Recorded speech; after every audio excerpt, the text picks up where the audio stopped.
Tottori Takahama Café by Kengo Kuma and Associates in Tottori, Japan.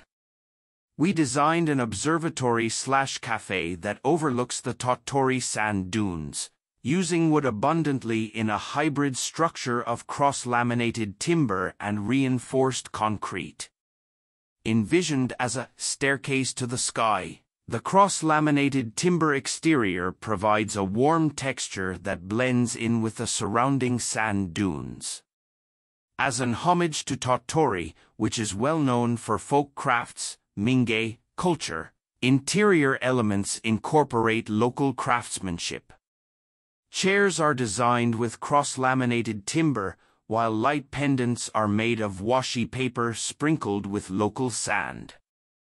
The bathroom sinks are made by Nakai-gama, a Tottori Mingei pottery workshop, which uses a beautiful combination of green and black glazing.